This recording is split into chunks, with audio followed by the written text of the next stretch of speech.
Hey guys, good afternoon again. Welcome to class, and yeah, we do have just 3 minutes pretty much till we start. Welcome back, good to see everybody. Hang tight for a few minutes and we'll get started. If you want, you can chime in, say anything in the chat. Yeah. Hey Chelsea.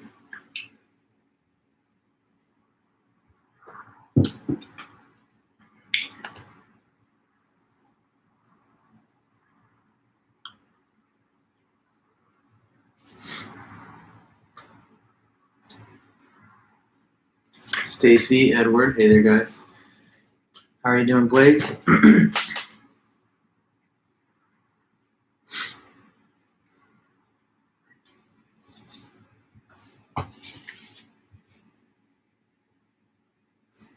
Couple minutes here. Hi Vanessa, hey Tahani.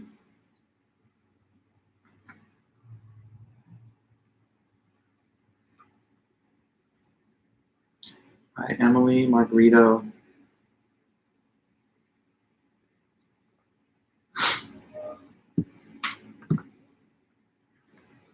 Hey Nick.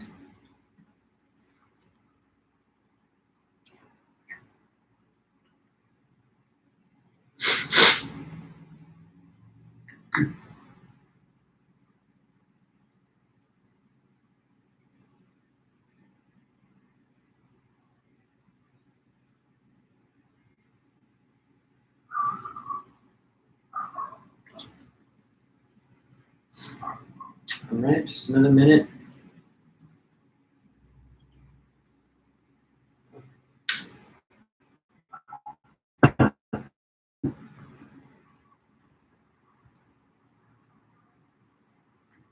Hey Diane and Nancy.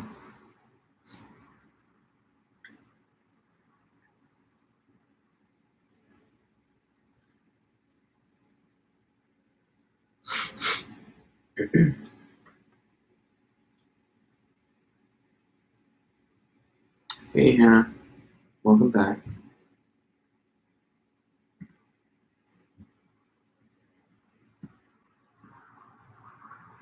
Micah, Alexa, welcome back everybody.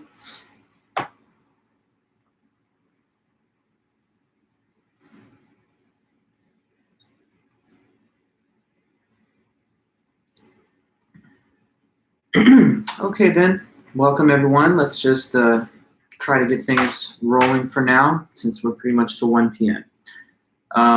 Good to be with everyone, and as you guys know, this is the last live stream.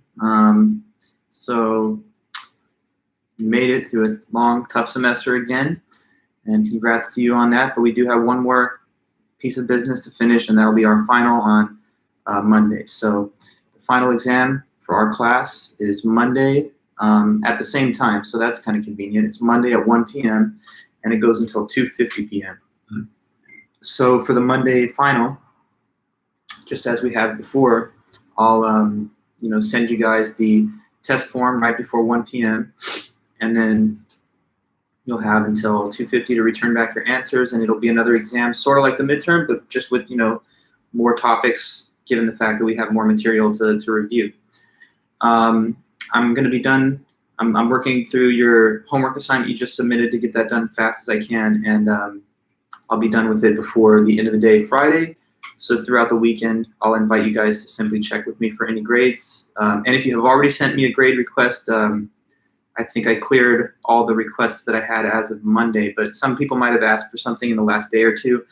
Don't worry, I'm definitely replying back to you. I'm just taking a little bit of time because I have a big influx of email messages from a lot of different students from different courses as we're now getting to the end and everyone's checking on grades that haven't already done so earlier. But don't worry, you'll receive an answer from me no later than the end of the day tomorrow on that request if you've sent me any such thing, and then I'll be posting the announcement to check on grades for the last homework assignment, number 4, that you just submitted. So that'll be coming in the next couple days before the end of the day Friday. So yeah, then obviously today we just have one more meeting to review the study guide.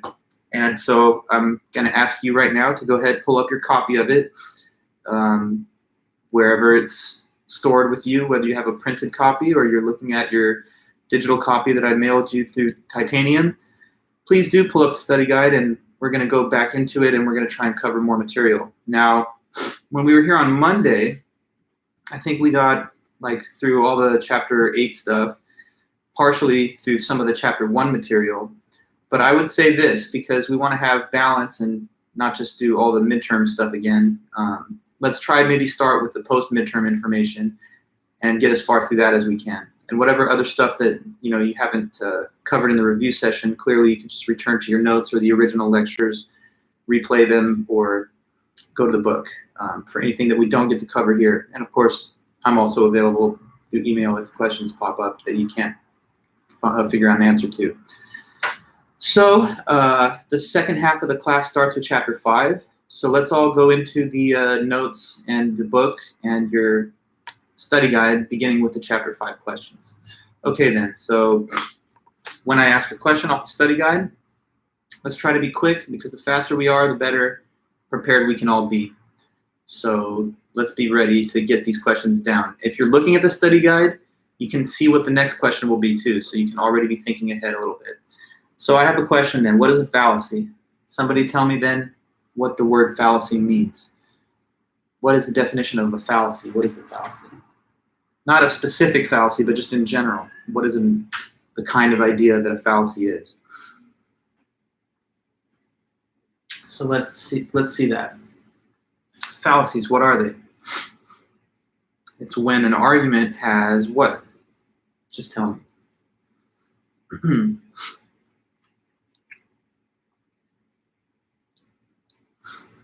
Yes, correct, Ray. Good. So fallacies are bad. They are logically flawed arguments, and there are different types of fallacies that we've learned about that have been studied and discussed throughout history. So yes, fallacies are logically flawed, erroneous arguments, and because of the flaws and errors that they do have, the conclusion is not well supported by the premises. Okay, that's right. So then, what is a fallacy of ambiguity? There's 3 categories of fallacies we learned: ambiguity, relevance, and unwarranted assumption. Now those are categories. Within each category there's a number of members. But what type of fallacy is a fallacy of ambiguity? When there's an argument that contains certain things. And so fallacies of ambiguity contain what things? Okay, Vanessa, good. They are arguments that contain ambiguous words, sloppy grammar, or some type of confusion between 2 similar concepts. That's right, and also good, Danny, correct. So that's, I hope, clear enough. When you have fallacies of ambiguity, they have these features, some type of ambiguousness, whether there's sloppy grammar, confusing concepts that are mixed up with each other, or ambiguous words. Hi, Nayeli, good to see you too. Now, remember that the words fallacy of ambiguity doesn't name a particular fallacy, it names a type of them. Just like the word mammal does not name a specific species of animal, but a type of species. Okay, so then now we go through the fallacies of ambiguity one by one. The first one is called equivocation. So what is the equivocation fallacy? Someone knows this? Which one is equivocation? And it's good too, and it's part of my design that you will type the answers that you can come up with into the chat, because then that forms a record that people can refer to later by looking at the live chat and the contents there. So, yeah. Okay, then, when a key term in an argument appears more than once and it has different meanings, yes. And so fallacies of equivocation happen when a term is utilized multiple times, but the meaning is switched around in the different cases where it appears. Like, for example, if I say that Joe is at the bank, and a bank is a financial institution, therefore he is at a financial institution. But bank could mean riverbank or something in the first premise. If it did, then we would switch the meaning of bank halfway through the argument, and then that would be equivocation. Okay, now what is the amphiboly fallacy? Next in the list. Amphiboly, the fallacy of what?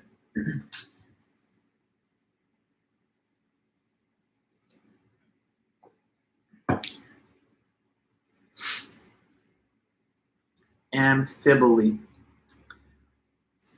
Okay, good, Danny. There's a grammatical mistake in the argument which allows more than one conclusion to be drawn. Right. When you don't know, like, to whom a pronoun refers, that would be a case of grammatical ambiguity. If I say, like, John and Steve could not agree where to park his car, we would not be able to determine just based on that statement alone who the pronoun his refers to, because it's ambiguous as to whether it's a reference to John's car or Steve's. Just there's a lot of little examples like that. And so those are amphibly type statements and arguments. Okay, now fallacy of accent. What's that one? Meaning of the argument changes based on something, but based on what?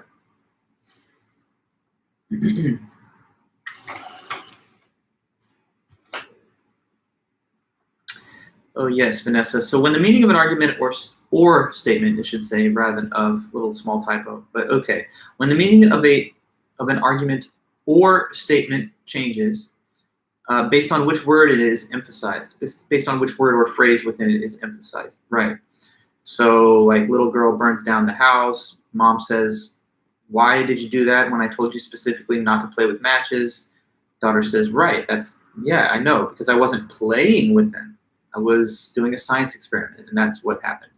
Anyway, that would be to add stress and emphasis on the word playing that modifies the intended meaning from don't do anything with matches to just don't do things that are fun games with them. And so that's one example of accent fallacy coming from the book from earlier.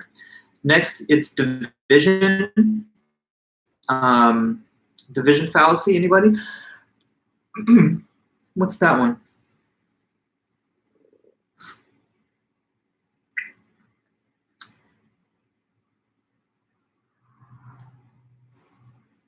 It's like a person assumes, right? So a characteristic of an entire group is falsely, incorrectly assumed to be a characteristic of each member of that group. Correct, that's right.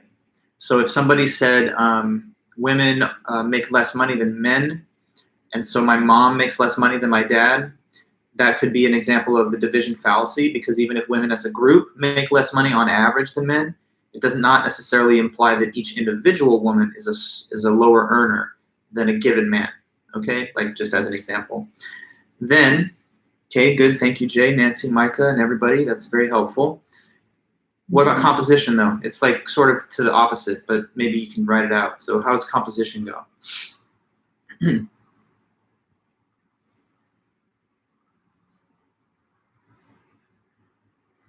The composition fallacy.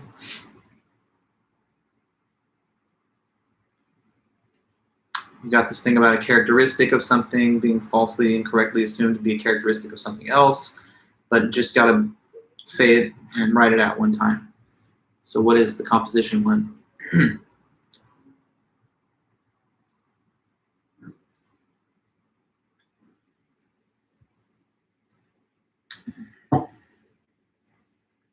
Okay, good, Nancy. A characteristic of a member of a group is falsely assumed to be a characteristic of the whole group. Yeah. So if somebody says, I'm a scientist and I'm wealthy, therefore scientists are all wealthy, that could be like a composition fallacy. Or you say, I don't know, the cells in my body cannot be seen without a microscope, and since I'm made out of the cells, I cannot be seen without a microscope, which is clearly false. So sometimes there are aspects that little individual members of a group have that do not reflect characteristic features of the whole group. You know, so like if you had, I don't know, one NFL player that was like got involved in domestic abuse scandal, and then he's on a team, it does not mean that the whole team is a team full of abusers just because the one member was. Okay, composition. Now, what is a fallacy of relevance? There's another second category, sorry. And we went all the way through the ambiguity fallacies now. So then we can talk about the next case, relevance. And that's a good way to put it too there, Sunny, that when someone infers that something is true of the whole from the fact that it's part of That's true of a part. So Micah, when one or more premises in an argument is irrelevant or unrelated to the conclusion. Yes, so that is the overall concept of the fallacy of relevance. Keep in mind what arguments are. Arguments are built by premises that lead to a conclusion. The conclusion is what you're trying to show is true, and the premises are given as reasons or evidence to back that up. But if the premises don't have anything to do with the conclusion, then they're not very good reasonable support for it. So that's the problem with these fallacies. Now we go through them. Ad hominem, which some people will also call a personal attack. What's the personal attack? AKA/ad hominem fallacy. Let me know the definition of ad hominem, or if you want to call it personal attack. So it's like, instead of presenting a logical counter argument, the person attacks the individual that presented the argument, okay? So someone says, we need police reform. And you're like, yeah, well, you're ugly, so I don't agree with you. That would be a personal attack, because whether it was your view or not that the person's unattractive or something, it has nothing to do with their argument. So it's not relevant, is the point. Your personal attack does not relate to the negation of their conclusion. So anyway, that's just one thrown away example, but there's so many, the people could be attacked in any number of ways. Oh, I'm not going to listen to you. What do you know when you're Hispanic? Or what do you know when you're white? Or, well, you're too young, so, why would I listen to your opinion? You have to challenge the argument if you don't like the conclusion, but don't make it personal. When you start saying things about the individual instead of about their premises, that's a personal attack. Okay, what is appeal to force? Appeal to force, scare tactics, some call it. Here's another fallacy, so we can say what that one is.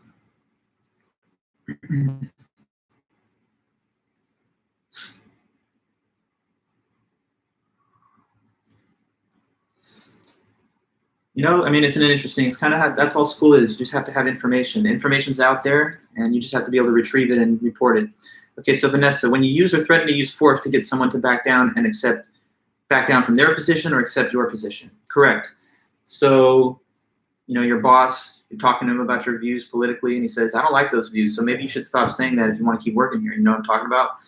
Well, they're not really making any argument that you're wrong. They're just threatening you with some kind of implied action that they'll take against you. But that's not really relevant to the content of the argument. So when a person says, stop, change your mind to my mind, or else, like some kind of veiled or actual threat, or even doing something. These would all be appeal to force fallacies. Okay. Appeal to pity. That one's pretty easy. What is appeal to pity?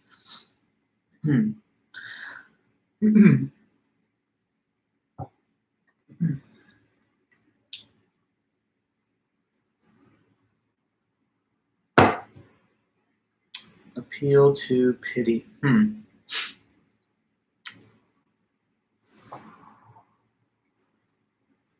Someone knows it.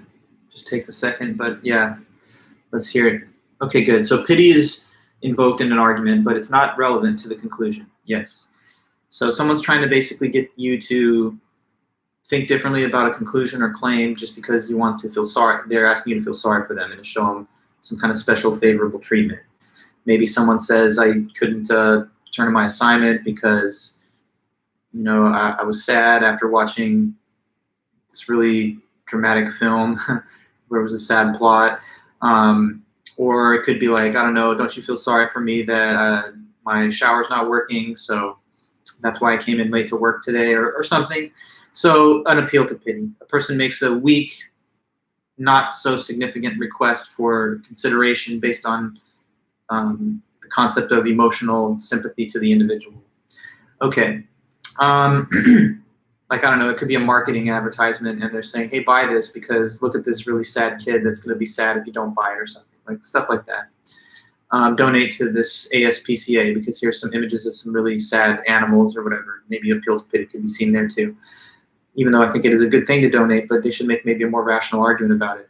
Anyway, though, let's continue. What's popular appeal? Somebody tries to gain support for an argument by referring to what?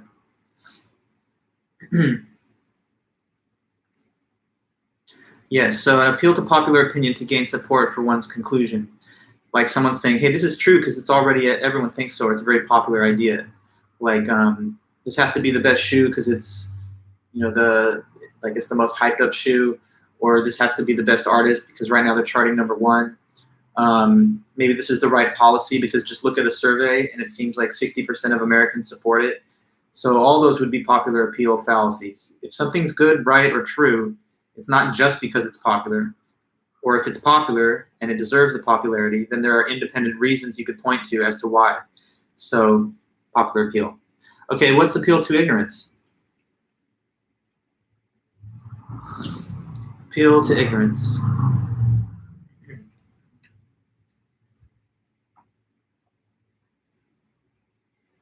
Somebody says a thing is true just because what? Okay, there you go. Good, Tahani. So somebody claims that something is true simply because no one has proven it false, or on the other hand, someone says something's false because no one has proven it true. Okay, so like what if somebody said, I think there was a ton of fraud in the 2020 election because you can't prove there wasn't. This is definitely a fallacy of appeal to ignorance. Proving there was not, it's very hard to prove a negative. So in general, you have to have evidence in favor of something. You can't just say no one can prove otherwise, and that's why I'm telling you it's true. If I say to you that there have to be aliens in outer space because no one's proven otherwise, that's not evidence that aliens exist. Likewise, if I say there could not be aliens because no one can prove that they do exist, that would also be a fallacy because we only have access to a small little part of the universe. So given that, it makes sense for us not to necessarily have the evidence if there's life forms that are far, far away. I mean, even the nearest star to the sun is like 4 light years away. That's Alpha Centauri. So you would have to have some pretty advanced aliens if they could travel that far. We can't do that ourselves, as smart as we think we are as humans. Okay, so anyway, appeal to ignorance. Someone says something's true just because no one's been able to prove it false. Hasty generalization. And by the way, let me say, I think they actually have proven that the election was fair because they audited the hell out of it. And, there's a whole bunch of scrutiny applied to it. The courts looked at it, but I digress. Okay, so hasty generalization. A generalization is made from a sample that's either too small or biased. That's right. So it's like a universal claim. All, dogs are vicious because somebody saw one pit bull that got, attacked somebody. So they're like, look, this pit bull attacked somebody. I read in the news like a year ago that a different pit bull attacked somebody. So I'm going to jump to the conclusion that generally speaking, they're all really vicious, brutal animals. You guys probably know that there's a lot of nice pit bulls out there, and I've got friends that have had them and stuff. Surely, yes, they do require a little extra supervision, and they can be tough and strong, but just looking at a couple cases doesn't necessarily represent the whole group. So that's, I don't know, an example, but you can think of others too. What about straw man? What's the straw man fallacy?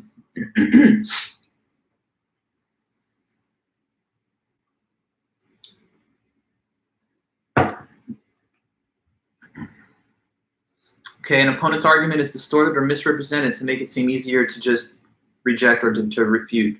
Yeah. Somebody says, look, I have a very detailed argument here about how if we don't change our fuel consumption practices, then we're going to have a lot more problems with global warming at the end of the 21st century. And someone's like, okay, so here's what you're basically saying. Eliminate all fossil fuel production today. If we do that, we're going to have chaos around the globe. So this is a crazy argument. You don't know what you're saying. But that's not what the individual said. So their statement that we should gradually wean ourselves off of these current forms of energy over a long span of time was misrepresented by their opponent as saying, let's just get rid of all kinds of petroleum today and just have a cold turkey full stop today, which would be a misrepresentation of the argument. That argument is pretty bad and it's easy to reject, but it's not really the same thing the person said. And that happens all the time. People take their opponent's argument and they just totally distort it. Somebody says, do police departments have too much funding for these heavily militarized, forces, like when they have all these kind of heavy weapons and like body armor and tanks and stuff? Is that maybe we should reprioritize that kind of funding because it militarizes the police? And someone's like, okay, so you're saying eliminate the police, no more police? Well, then what is going to happen next time you need someone, to call 911? So that's a bad argument. But they didn't say eliminate all the police. They said distribute funds differently, pay for things, offer other services, whatever. Okay, so just a few thoughts on what could be some straw man arguments. What's red herring? Red herring argument. Or fallacy, right? But what is a red herring? Okay, so Tahani, you say a response is directed toward a conclusion that's different from the one proposed by the original argument. Okay, a very formal way of defining it. Vanessa, you put it this way: sidetracking an argument by bringing up a different unrelated topic. Pretty much, yes, same thing. Maybe said a little more informally, which is good. Nancy, sidetracking an argument by bringing up a different topic. Okay, so someone says global warming's out of control, and someone else is like, no, it's not. What about terrorism? Right? Like that doesn't make sense because you're just changing the subject. So you're not really showing why the individual's claim was false. You're just trying to switch to something else. This happens in politics, right? I mean, you know, whether it's Republican, Democrat, or anybody in the middle. When Trump was running, you know, back in the day, and Hillary would say things during the debate, he would say, okay, yeah, I understand. You're trying to criticize me for my taxes, but what about your emails? And just changing the topic to something that's not related to his taxes. And then like with Biden, I don't know, he had a press conference where people were saying, what's going on with the border? Are you securing the border? Are you allowing too many people to flood in? And he was like, well, hold on, look, the real issue is COVID. So let's talk about that. So it's sort of switching topics to something else, maybe more favorable. Okay, so anyway, though, we also could speak next about what is a fallacy of unwarranted assumptions. So the third category, we've gone through everything from ambiguity and relevance. Now the question is, what is a fallacy of unwarranted assumption? No, I know, Tani. I wasn't criticizing your definition at all. I was just saying that it's definitely like the verbatim statement from the book, which is good. It's not a problem. Okay, Vanessa. Arguments which contain assumptions that are not supported by evidence. Right. When you have some type of argument that contains information that you don't have evidence to support, you're relying on justified assumptions, right? Okay, and same to you, Micah, good. So within that category, there's just a few things. First of all, begging the question, anyone? What is begging the question? And I don't want to discourage you, Tawny. Please feel free to use those textbook definitions. I was just trying to make light, you know. Anyway, the conclusion of an argument is simply a rewording of a premise. Right, it's when the conclusion of the argument is just a slightly restated different version of one of the premises. And that causes the argument to kind of go around in a circle because it's relying on assumptions that are identical to the conclusion that you're trying to prove. So if somebody said, you know, aliens are real, therefore aliens exist, that would be a circular argument. That would beg the question because saying aliens are real is just a slightly different way of saying that they do exist. So if I make the argument that they exist and you ask me, well, what is your evidence? And I'd be like, oh, because they're real. I haven't given you any new evidence or new reasons. I'm just repeating my conclusion itself. So that would be like one example. Or, I don't know, abortion is wrong because when you end a pregnancy, that's not right. I mean, that would be like just saying it's wrong because it's wrong. Or what if I say to you that the Lakers are the best team in basketball because no other team is quite as good? This is getting to be a worse argument, I know, guys, because we're getting to the NBA playoffs and they might have to do the play-in and all that. But okay.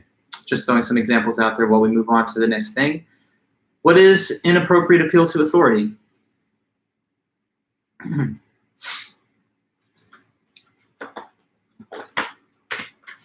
Inappropriate appeal to authority. Okay, yeah. So we look to an authority in a field other than the one that's under investigation.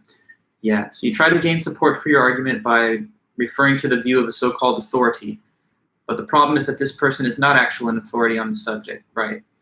So it would be like saying, yeah, my plumber told me I need to sell all my stocks. So that's probably a good idea. But this is not a financial expert or like some type of financial portfolio hedge fund manager or anything.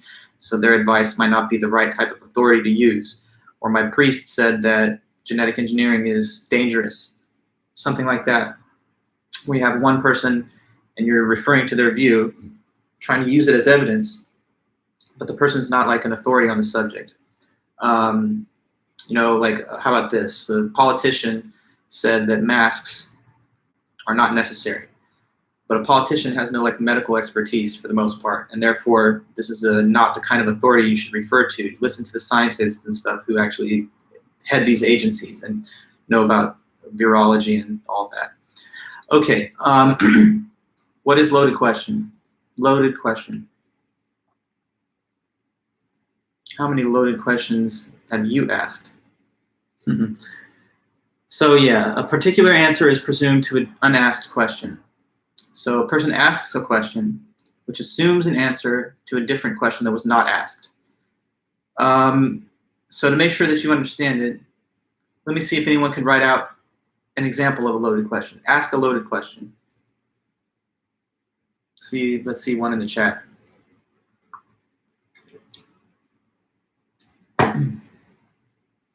Just toss one out there, whatever you can think of. Can you freestyle a quick loaded question? Who are you dating? Okay, there you go. So if you ask this to a person and they're not even dating anybody, then your question is loaded because it makes the assumption that they are, and you're only trying to figure out who it is. So who are you dating could very well be a loaded question. Anything else, just while we're on that topic, before we move to the next thing?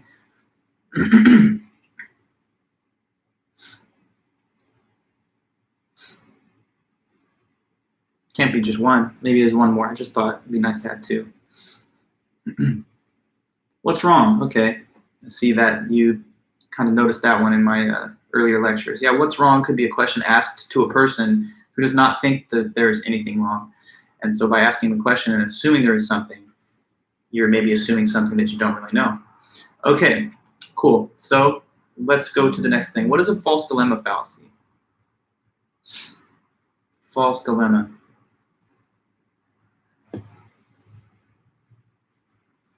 Responses to complex issues are reduced to an either-or choice. Yes. Okay, so with false dilemma, you basically constrain the person to just two set options, when in fact, that's too narrow and actually there's way more than just two. Like in case a person said, look, you either, let me think, you're either a radical leftist or a hardcore right-wing nationalist, but I've never seen you post anything about like progressive causes, so you must be like a total right-wing nationalist. That would be a false dilemma because it would make it seem as though there's no room for moderation or just being an independent voter or somebody who's not affiliated with the two like political extremes. So false dilemma perhaps there. Or what if somebody says to you, you know, what is your favorite soda? Is it Coke or Pepsi? Well, there you go. You right on the same wavelength, Enoch. So yeah, Sprite or Coke, which is better? Well, I mean, if you just ask which is better, it's not so much because in that case, you're just saying like, you may prefer one over the other. But what if I asked you which one is your favorite? You know, like, is your favorite soda just Sprite or Coke? And you might say, well, that's a false dilemma because honestly, I like Dr. Pepper the best, and you didn't even give me the option. So yeah. What about a survey? A survey asks you, like a poll. Do you think that the courts are too harsh on drug offenders or too lenient on drug offenders? And they just gave you those two options. You might say this is a poorly flawed. There's a flaw in the design of this survey because it's only giving me two options. One saying it's not harsh enough, the other saying too harsh. What about if I thought it was just right? Okay, so good, all good all around. And that was a pretty good example too. You know, I just minor different point, but it's all good. Okay, so then questionable cause. What is the questionable cause one? If we can figure that out.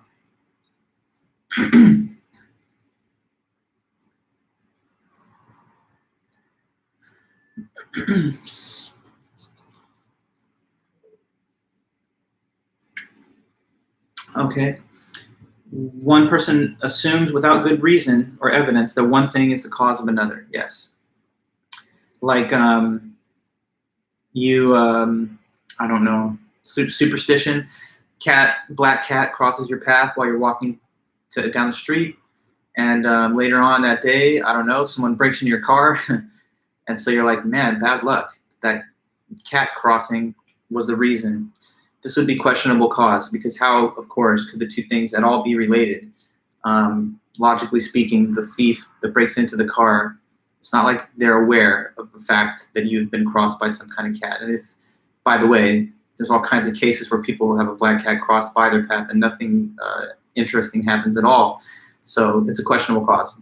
And there's many other cases that are like that in structure. Okay, slippery slope. Slippery slope, another one. What's that? Yes, so the faulty assumption that if certain actions are permitted, then all actions of this type will soon be permissible. So yeah, slippery slope. Some examples. Don't develop, let's see, if we start developing artificial intelligence, then eventually we're going to have robots take over the planet. That could be a slippery slope. If we allow people of same sex to get married, then down the line, people will be able to marry their family members or even their pets. If we, let's see, take one little cheat day on our diet, we indulge in like some sweets, then we're going to end up going down a slippery slope to completely losing it and like failing in our diet and like gaining a bunch of weight back. Okay, so slippery slope arguments. They're like overly pessimistic predictions of what could happen if one thing was allowed. And so a lot of times they're not based on rational argument, but just a bunch of hype and cynicism. Okay, so the naturalistic fallacy. Maybe that one you can tell me about.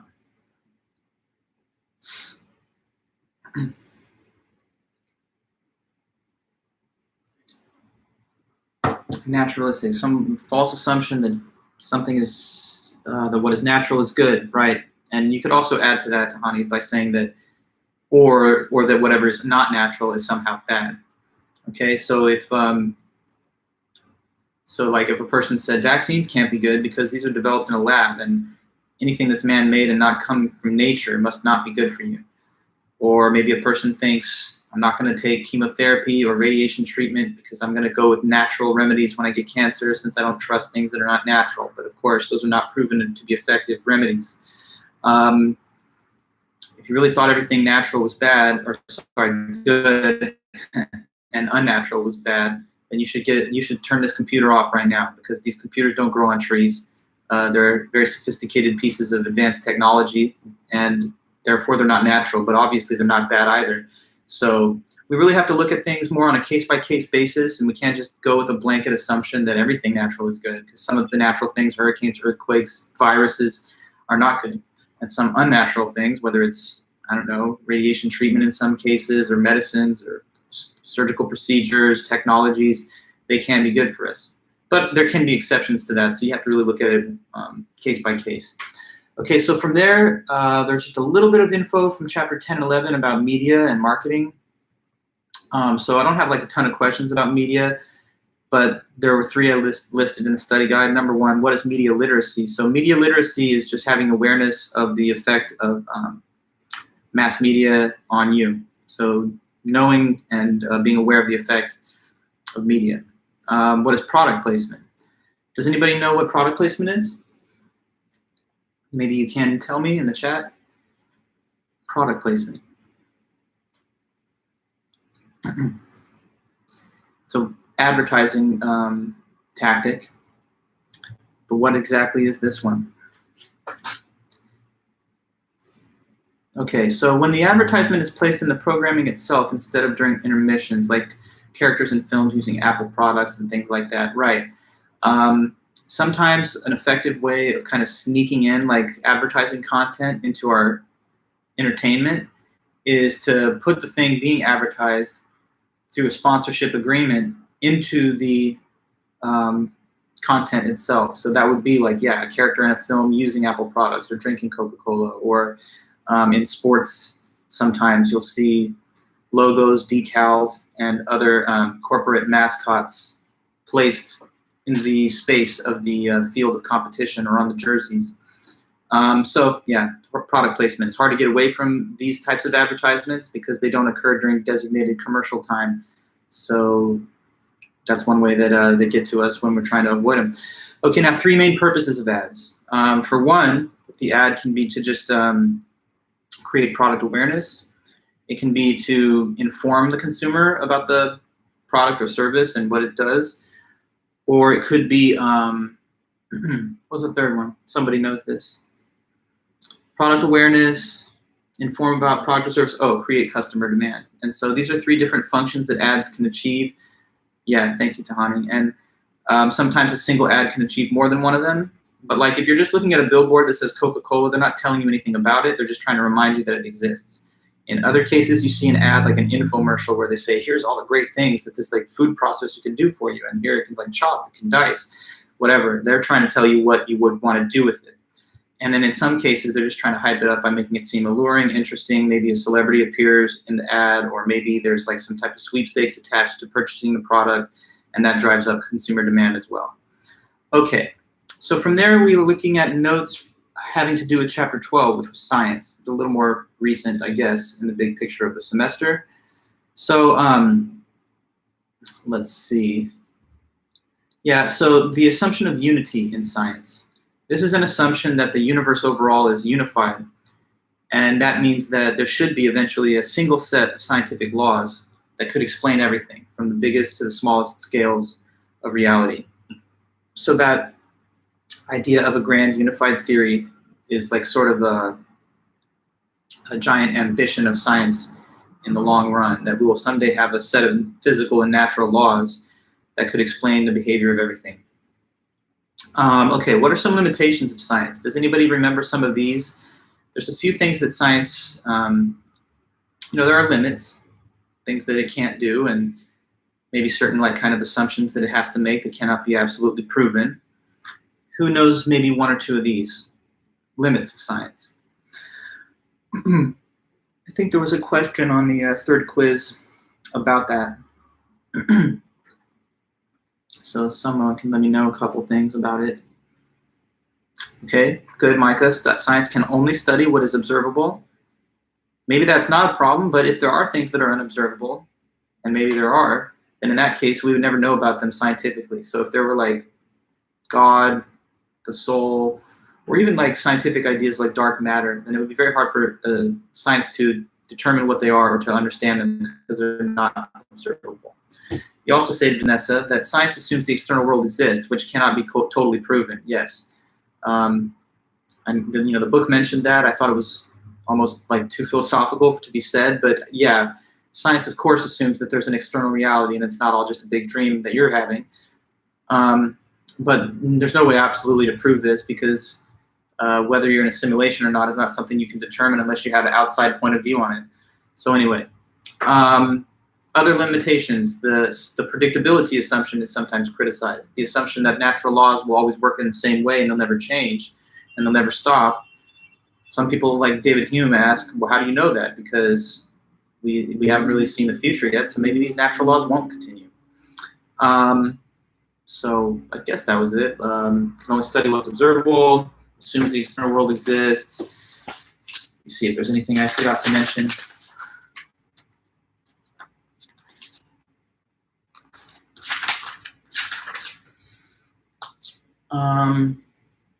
Yeah, that's pretty much all I got. So there's 3 things there. Okay, so from here, what's the scientific method? So a general question about the scientific method. It's a process that you use to try and give testable explanations for observed phenomena. It starts with observing a problem in the world that you don't understand how it works, then trying to create a hypothesis to explain that, and eventually testing it. Now, if we went through like all the specific steps, we could talk about all 5 of them, but there are different questions in the study guide about the specific steps. Question or item 4 in that part of the study guide, what is some similarities between critical thinking process and the scientific method? Okay, so in the critical thinking process, you've got experience, interpretation, and then analysis. And this is in a way similar to 3 big steps in the scientific method, which are identifying a problem through observation, creating a hypothesis that explains that, and then eventually testing the hypothesis. These are relevantly similar because in the first step of both, you just point out something that's happening without figuring out why it's happening. The second step of both is when you try to give some explanation to explain that thing that you saw, either a hypothesis or an interpretation. And the third step of both is similar because in the third step of each, you kind of consider whether that's the right explanation that you give at step 2. So in science, we test the hypothesis to see is it the right explanation. And in general critical thinking, you go back and look at your interpretation and you analyze whether that's the right one. Okay, so there's those similarities, trying to get to a true explanation based on coming up with one and then seeing if it's right. Okay, so what is the first step in the scientific method? Can we say a little more detail about identifying a problem? Let me know. To identify a problem as a starting point for the scientific method, what is that?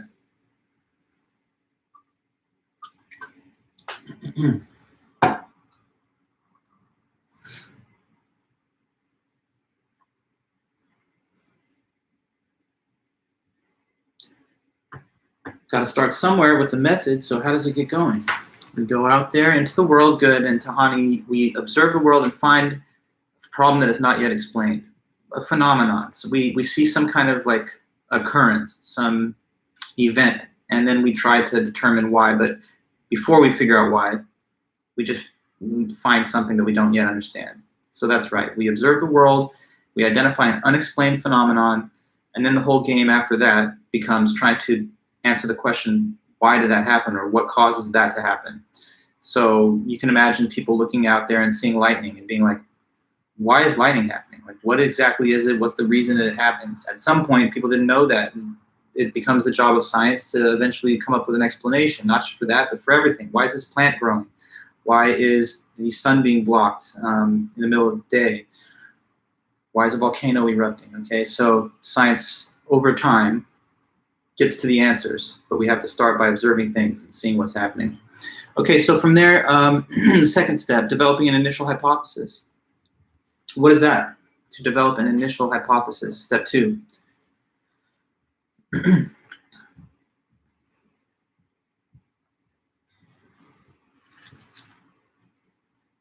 We have a problem, something to explain. Now we move to step 2, and what is this? Yeah, good. Try to give educated scientific guess to explain the observed problem or phenomenon, right? So we would try to give some kind of reasonable attempt at answering why it happened. But this is initial. It's not yet a final like theory. It's just an initial hypothesis, which we're going to have to test and all that. So we have a problem. We try to say why we think it's happening, and then we're going to move to further steps. The next question on the study guide asks about testing the hypothesis.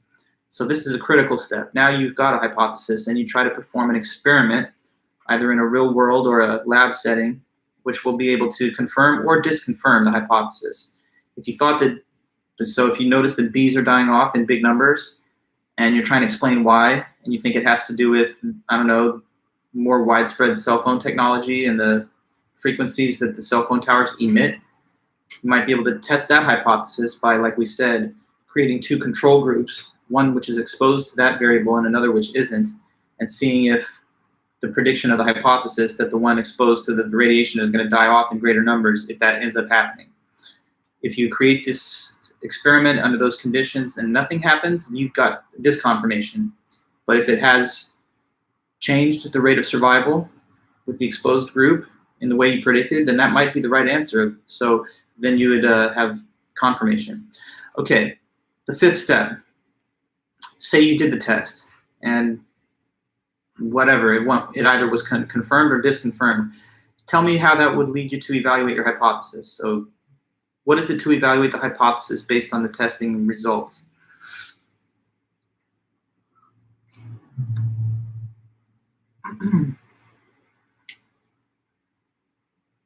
When we get to that end state of the whole process, we're going to look at the results and what?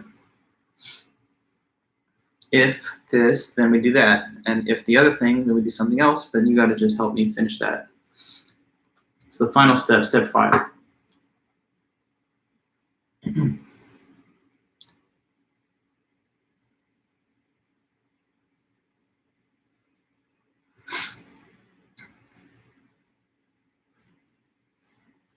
Step 5.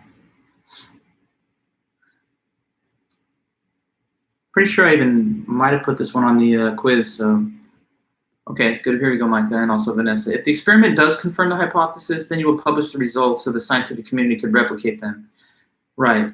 But also, and Vanessa, you're adding this, if the experiment does not confirm the hypothesis, then you have to develop some different hypothesis and repeat the steps. That's good. Okay, good one. Thanks. So then, relevance to the problem under study.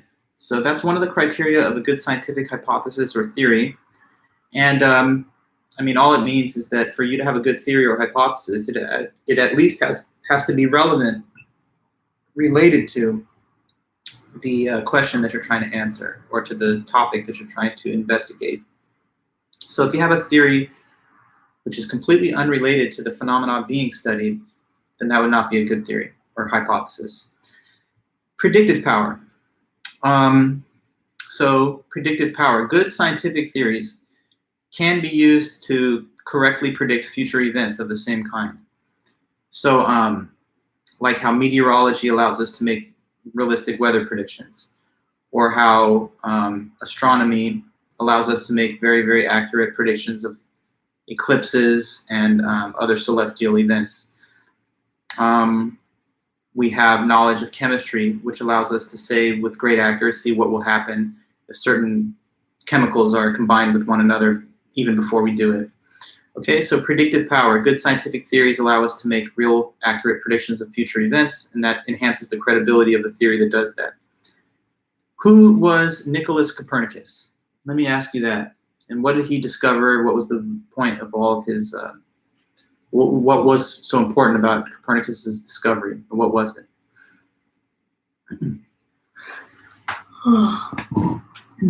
Sorry, I keep yawning. I don't know. It's like end of the semester time. It's like brain is kind of, not my brain, that's fine, but my body seems to be kind of tired. But I digress. Yeah, so let me know. Copernicus.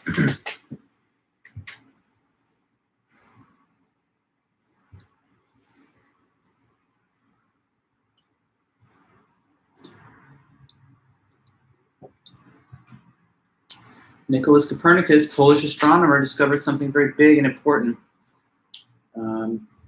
So you'll just tell me what it was.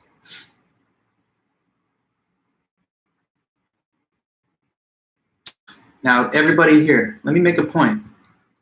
Are y'all just waiting for Vanessa to try and state answers, or Tahani or Micah? There's like, how many people here? There's like 30 of you guys. Come on, yo. What is it? All right. Danny, Polish astronomer who discovered the heliocentric model of the solar system. And it did replace the geocentric model. Okay, so good. Heliocentrism is the discovery of the sun being at the center of this like local solar system.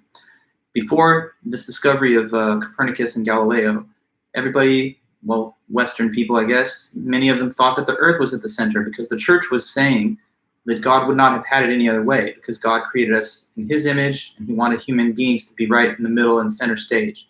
So that's why it was actually quite controversial at the time for people to be using telescopes to observe the orbits of the celestial bodies and determine that we're not at the center. Galileo was persecuted for that and forced to recant his testimony under threat of execution. Imagine that, something as innocent as the sun is what we rotate around instead of the other way around was like considered heretical and punishable by death. But anyway, it jump-started the scientific revolution because nowadays we all recognize that Copernicus and Galileo were correct. It showed that science can discover things and sometimes it gives us the right answers as opposed to like, I don't know, religion. So then that's Copernicus. Next, materialism in science. What is the assumption of materialism in science? It's like one of the fundamental assumptions that science makes. It's a view about what everything's made out of. Okay, Danny, so it says everything in the universe is made out of physical matter, even us and our consciousness. Yes. Physical matter breaks down into atoms or little tiny atomic particles. And according to physicalism, or materialism, as I guess our book calls it, every single thing's made out of matter, even your mind and you. So it would like deny that consciousness and thought is anything spiritual. It would just say, no, it's a physical process of the brain, and it's all just brain waves, which are themselves just neurons and synapses firing. Okay, everything's made out of matter, even consciousness, so there's nothing that's not physical, according to that view. So what is science in general? Science, I'll just say, is reasoning from observable facts to testable explanations for the facts. So with science, we start by just seeing things happen, and then we try our best to get to a place where we can explain those things and give the correct explanation. And this explanation we give is one that we will try to give you the ability to test for. So we don't just say, hey, here's a thought and maybe it's correct, but rather here's a hypothesis and you can test it to see that it's true. So testable explanations for observed facts, that's what science does. Now, I could have probably worded this a little more carefully, but the next item on the study guide just says science and religion, question mark. What I was talking about is like, what are the different attitudes people can have about the relationship of science and religion, okay? Because some people think that one or the other is more, to be relied on. So someone tell me, because there was, I think, 4 total viewpoints that were listed in the book on the relationship of science and religion. So let me see if you can remember some of those ones. You got a scientist and like a priest. And okay, here you go. Science takes priority over religion when the two conflict. So if that was your view, then you would say, I'm going to side with the scientist whenever there's a disagreement between their field and the religious field. So like if religion says the earth is 5,000 years old, and then science says no, it's billions and billions of years old, you'd go with science if you viewed it this way. Another possibility is the opposite, that religion takes priority when a conflict with science happens. So in that case, you would say, I'm sorry, but I don't agree with the scientific consensus because it's contradictory to religion, and that's what I follow. Another view would be that they deal with different topics. Yes, you could say that they don't interfere with one another, because one of them, science, is all about physical objective reality and cause and effect. And then the other one, religion, is all about subjective spiritual reality and morals. So some people think that they have different domains. And then another view, which you wrote about there, Danny, is that you could say they're compatible. Some people think that on the proper interpretation, religion is saying the same thing that the scientist does. So like maybe evolution is what creationism actually meant, or maybe the Adam and Eve kind of Garden of Eden story is just a parable to give us a sort of metaphor of how we should live our lives, but it doesn't actually contradict the fossil record because it was never intended to be taken literally. I don't know, so like there are different possible ways to get around the appearance of a conflict. Okay, so what is a scientific theory, and how's that different from a hypothesis? So you can tell me what's a hypothesis, what's a theory, and what's the difference.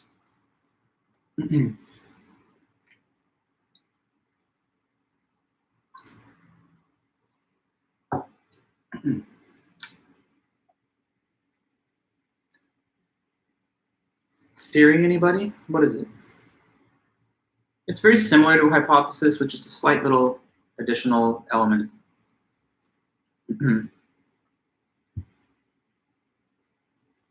What do you think? Good, Vanessa, yes. So a theory is simply a well-confirmed hypothesis. It's a hypothesis that's been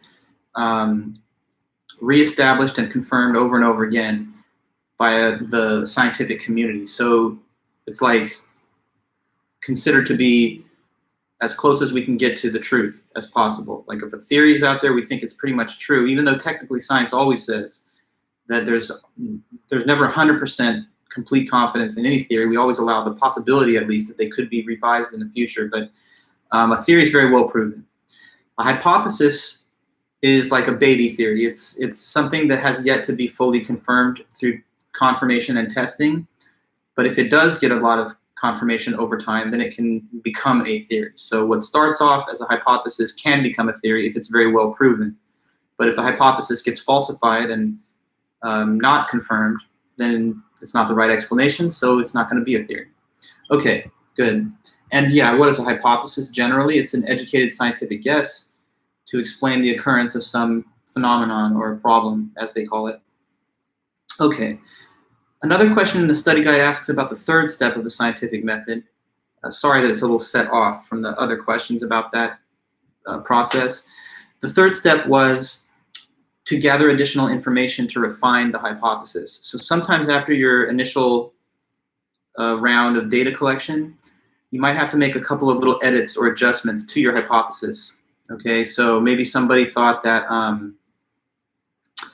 like they have a hypothesis that a specific type of pathogen originated in Southeast Asian region, but then they start to collect data and they narrow it down a little further that it's from a specific country within the region or something. And so that becomes a more narrowly tailored hypothesis.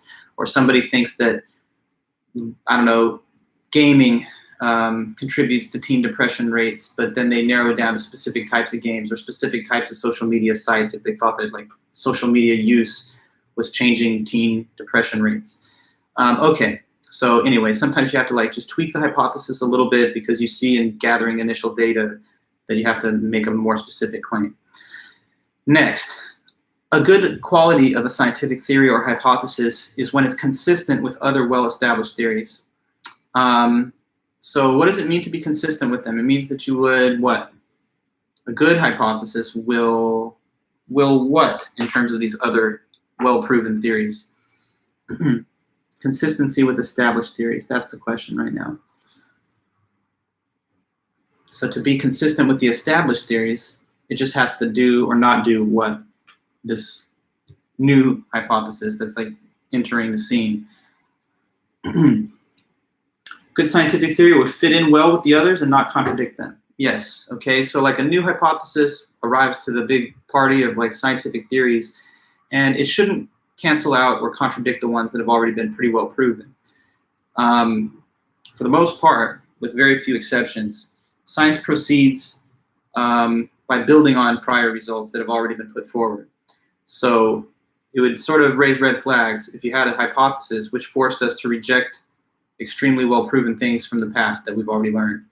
It should fit in with those things and not require us to reject well-proven theories that have come before. Okay, falsifiability.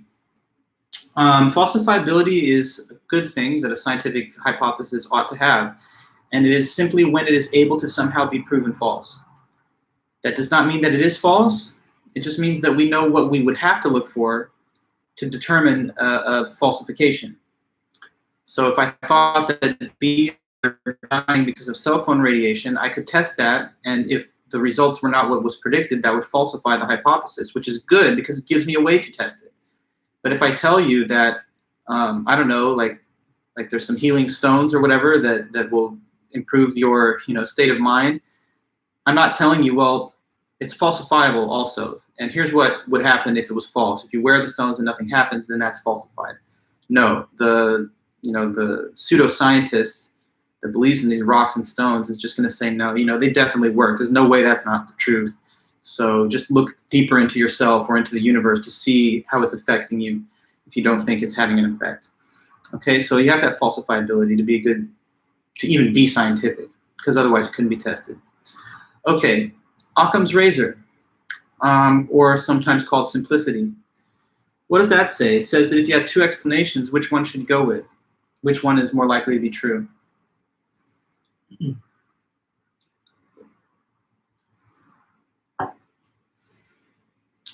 Suppose that we want to explain something and we have two different options of explanation. The simpler one is likelier to be true. That's good. Correct, Dimitri and Danny, yes. So the simpler, or Vanessa, thanks. The simpler out of two given explanations for something is likelier to be correct and true. If you have like a wild conspiracy theory to explain something and then just a straightforward, normal, like official explanation, the one that involves all the extra conspiratorial stuff would require all kinds of added assumptions to be true. And therefore, it's less likely to be true. And that's just a general fact. Now, sometimes the more complex explanation is right, but it's not usually the case. And that's why overall, scientists have a preference for the simpler and the less assumption-laden of two given explanations for something. Okay. Predictability. This is the view or assumption that the whole universe is orderly and predictable. So when you have established cause-effect relationships, that those things will last forever and that they will never change. Now, in the third quiz, when I asked about that, some people, I say, give an example, and they're like, yeah, so if I drop a pin, it will fall. Sort of, but the point was not just that it will fall once. The point is that it would continue to fall to infinity forever if I kept doing it, because the point is not just that the law will operate right now, but that it would continue to operate the same way throughout the entire future. So that's one little extra ingredient that some people wanted to add. The assumption of predictability means that not just the law of gravity will work in this one case when I do it, but that you're predicting that for the whole rest of the future, that gravity would never change. So that's one little subtlety that maybe got lost on some people, but not a major difference. Just if you say, if I drop a marker, it will fall, you're not talking about the future, though. You're just talking about the one trial. I'm talking about infinity trials, that it would never stop happening in the same way. That's what the assumption really is. Okay. Next up, objectivity. What is the assumption they call objectivity in science? Objectivity.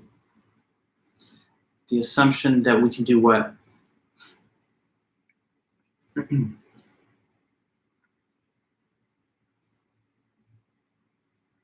Assuming objectivity is assuming that we could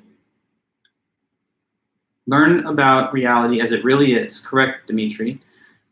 And that we can also do that with no bias. So that's the one other little added element. So objectivity assumes that there's an objective universe outside of us. We can learn about it as it really is, and we can do that with no bias at all. This is to deny that there's no way to get to the objective truth. So scientists believe there are objective facts, that it's not all just opinions and viewpoints that have no objective basis.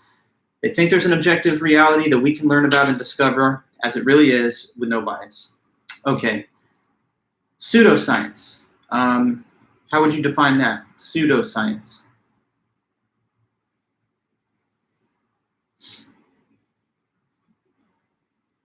Pseudoscience, it is, well, you'll tell me. It's a body of explanations that fakes as science, pretty much. It's a body of explanations that masquerades as science, as the book would put it, but yeah, it's fake science. So pseudo means false. So this is like false science, but that wants to look as though it is. And what could be examples of pseudoscience? Well, you have astrology, you have tarot cards, palm reading, crystal ball gazing, numerology, I don't even know, magic crystals, a whole bunch of random stuff out there. Some of this stuff is popular, unfortunately, but it's pseudoscientific, so it doesn't have any kind of like credible scientific basis. There's no studies that are performed that are falsifiable under controlled conditions where the predictions of the pseudoscientists are shown to be accurate. They're often issued, whatever predictions they give, in such vague and ambiguous language that almost anything could be credited as confirmation and nothing could be definitively pointed to as falsification. So that's not science, but sometimes people think, oh, it sounds scientific because there's a person who says they're an expert and that they've studied it or whatever, but it's still not science. Okay, Sir Francis Bacon, what did he come up with? Sir Francis Bacon, British philosopher, and I think he was actually the Attorney General of England at one point, but he created something important to science. Just let me know. Francis Bacon, yes, he gave the steps in the scientific method. In the classic book, Novus Organum, he describes and lays out those steps of the scientific method, which are huge, which lead us to all the kinds of scientific discoveries, technologies, and things that we all take for granted. So he has a big role. And then empiricism. Empiricism is an assumption of science. It's also a view about human knowledge. And it does say that most of our human knowledge comes from where? If you're an empiricist, you believe in empiricism, you would think that knowledge, most of it comes from what place or source?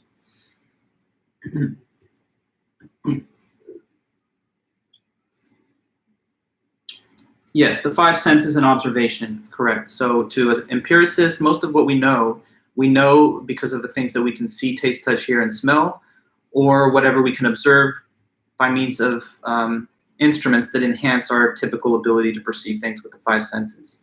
So everything's based on sense data and observation. That's empiricism, and that's what science assumes too. Now, after that, the last piece of notes review for the second half of the study guide anyway is all this stuff from chapter 9, which is about ethics, which we've just recently talked about. So some of that maybe is a little fresher in your mind, maybe. But anyway, what is ethics? Ethics is the study of morality and moral concepts.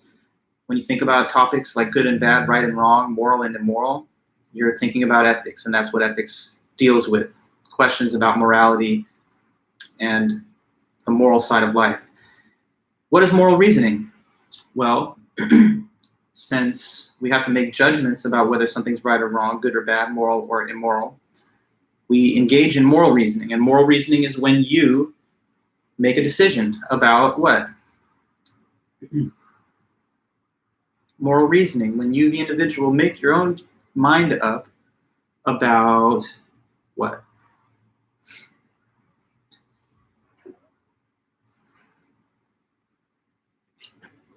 Right, Tahani. When you make a decision about what is right or wrong, or about what you should or shouldn't do, okay? When you're looking at something and you're making a moral inquiry, you're like, is this right or is this wrong? Or when you feel that something's right or wrong. You know, you see a story in the news about some episode happening in our country and you get upset because you found it to be immoral. That could be a conclusion you reach through moral reasoning. Sometimes you have a positive sense of approval of someone's moral behavior. That's also moral reasoning. So we come to conclusions about right and wrong through moral reasoning.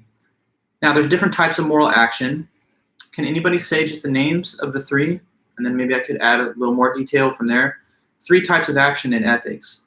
You have morally blank, and morally blank. 3 types. What are those?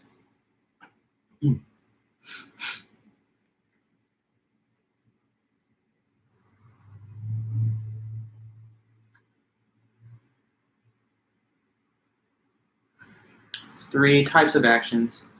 Correct, Danny. Good. So morally impermissible, morally permissible, and morally obligatory. So impermissible acts are morally wrong and they're not okay to do, like murder, rape, genocide, theft. Morally permissible acts are permitted, so they're not wrong and they are okay morally to do. Giving blood to a blood bank, going for a walk, listening to your favorite song on the radio, I don't know. Nothing wrong with these things, morally permissible acts. Some of them are nice and help people, and some of them are just not wrong because they don't hurt anybody. Then you got morally obligatory, and those are actions that would be morally mandatory that you must do, and it would be wrong not to do them. You're obligated to not do any of the impermissible things, so you have a moral obligation not to kill, not to lie, not to steal, but you also have moral obligations to do certain things, like maybe you have a moral obligation to keep a promise, or you have a moral obligation to raise your children if you've taken them into your home, or to pay for a service that's already been provided to you since you've enjoyed the benefit of the commodity or service. Okay, now next, moral values. Moral values, they're values that are good for you, they benefit you, and they benefit others, and they're also considered good in their own sake. So those would be things like justice, compassion, forgiveness, tolerance, okay, altruism. Non-moral values are goal-oriented, and they're just desired as a means to an end. And the end in mind is like your own personal happiness. So with this, they're more self-centered and self-focused, like fame, popularity, wealth, prestige. We have both types of values, and there's no problem with that, obviously, but we should try our best to make sure not to lose sight of our moral values, because that's what connects us to other people and makes sure that we are not just in this world for ourselves. And there's also a link to personal happiness that comes with having a good moral compass. So moral values matter and they're important. After that, I think we talked about the conscience. Conscience, like an innate source of knowledge about what's right and wrong that kind of helps guide you about your moral decision making. It will reveal to you different moral sentiments that you have.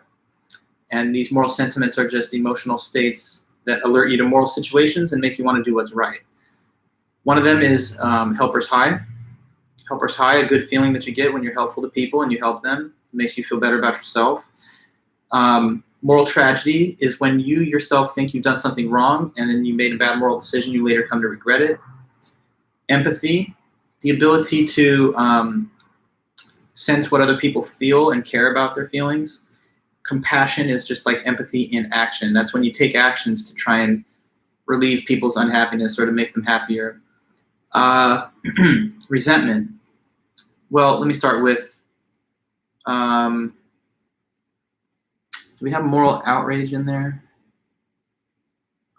Well, there should have been moral outrage. Moral outrage, let's make sure to not omit, even though it's not been mentioned on this given list here, but it was unintentional that it didn't include it. But anyway, moral outrage, that's just when you see something happen in the world that you think is wrong and unjust, and then you become upset. And then a more personal version of that is resentment. It's just when you yourself are the direct victim of the unjust treatment, and that makes you upset. So you can feel moral outrage without resentment if it's something bad and wrong, but it didn't really affect you. Guilt and shame, two other not so nice feelings, but they happen for different reasons. Guilt is a bad feeling that comes from being aware that you committed a moral wrong. And shame is a bad feeling that comes from recognizing that you violated a social norm.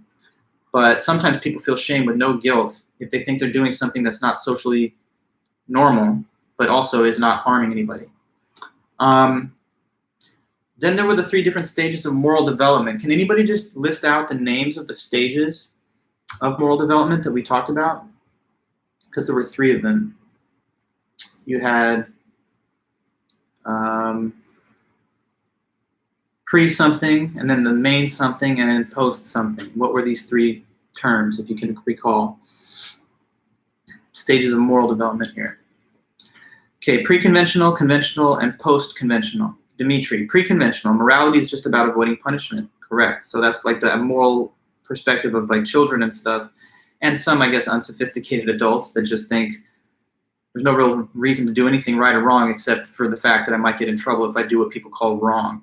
So that's pre-conventional. Conventional, second stage, that's when you totally just want to fit into the social norms and customs of your society or your community to be perceived as like a good boy or a nice girl. So it's now all about fitting in. It's all about being a part of the social norm. And at the third stage, post-conventional, you kind of break free of just thinking about morality in terms of punishment or in terms of fitting in. Now you think about it in terms of applying universal moral principles that you really do believe in. And sometimes you'll reach moral conclusions based on these principles that are different from the mainstream of society. So a person who is post-conventional morally would have been like someone that would have urged for the abolition of slavery when that was normal and expected in society. So just as an example. Okay, not a lot of time left, guys. We reached to the last minute pretty much, but let me just say this. There's moral relativism, which says morality is not universal, but it's relative. There's moral universalism, which says that it is universal and objective. And within relativism, you've got ethical subjectivism and cultural relativism.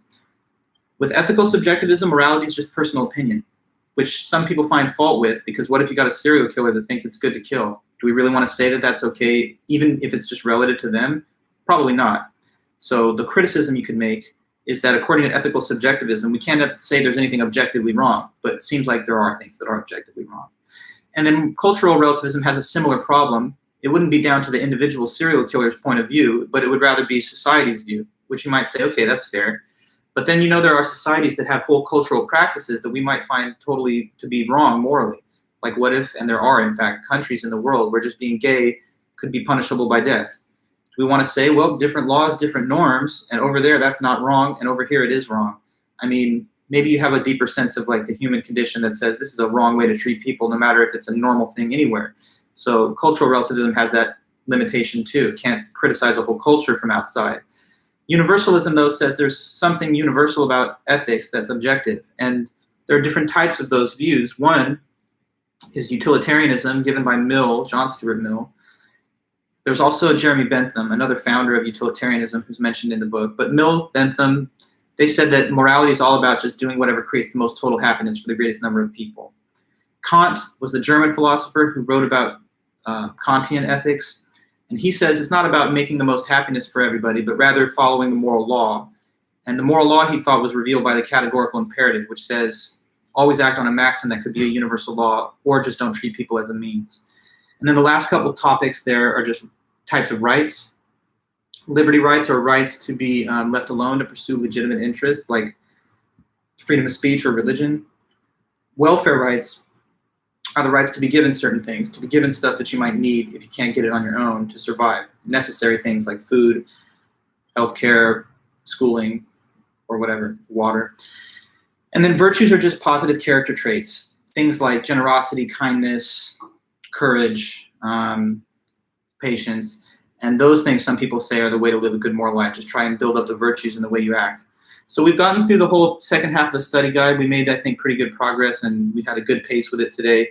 I tried to speed things up a little so we could get through all the second half. But if there's notes from the first half that you need to go back to, you can also watch the earlier review session that we had from the midterm, where all that stuff was covered before. So for now, Oh yeah, not to worry. Hi, Diego, and good. Thank you. So we've reached the end of the semester in terms of these class meetings on YouTube. So it's been really fun to be with you guys and to help teach you some cool concepts about critical thinking, logic, and life. Hopefully I'll see some of you guys around in the fall when we're all back on campus, because I do believe that the plan is to return to in-person instruction and have a fully vaccinated campus. So that'll be nice, I think. Other than that, I'll wish you guys luck on all your other finals and on our final too. If you need anything from me between now and then, please be willing to email me and I'll be in touch. And like I say, I'm going to be done grading the fourth homework you just submitted this week so that it'll be ready and you can learn your grade on it before the final on Monday. All right, guys, so we're over time. Sorry to keep you, but thanks again. It's been fun for me, and I hope you guys have learned some things that you can keep with you in life. Until next time, we'll be in touch, but good luck on the final, and I'll be in touch over the weekend to notify you about the date and time. We know the date and time, but I'll be in touch before I send it as a reminder. Okay, thanks again then, and have a good one, guys. Bye-bye.